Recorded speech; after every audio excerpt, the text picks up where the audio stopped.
নমস্কার বন্ধুরা, লক্ষ লক্ষ সরকারি কর্মচারী এবং পেনশনারদের জন্য বড় সুখবর। কেন্দ্র সরকারের পক্ষ থেকে ডিএ এবং ডিআর বৃদ্ধি করা হলো।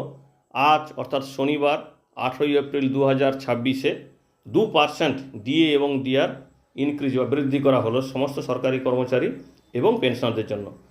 সমস্ত কেন্দ্র সরকারি কর্মচারী এবং সমস্ত পেনশনাররা এবার থেকে তাহলে 58 বদলে 60% ডিএ এবং ডিআর পাবেন, এবং যেটা লাগু হবে 1 জানুয়ারি 2026 থেকে। কারণ আপনারা জানেন এমনিতেই এটা ঘোষণা করা হয়েছে অনেক পরে। সেক্ষেত্রে কর্মচারী এবং পেনশনারদের মধ্যে একটা আশঙ্কা হচ্ছিল যে কবে দেবে। তো সেক্ষেত্রে আজ কিন্তু সেটা সুখবরটা এসছে।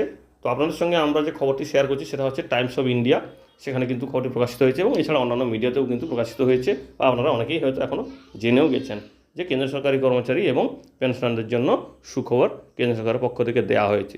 যদিও রাজ্য সরকারের পক্ষ থেকে কিন্তু ঘোষণা করা হয়েছে, অর্থাৎ পশ্চিমবঙ্গ সরকারের পক্ষ থেকে ঘোষণা করা হয়েছে, কিন্তু এখনও সরকারি কর্মচারী এবং পেনশনাররা কিন্তু সেটা কোনো নির্দেশিকা পায়নি। ধন্যবাদ।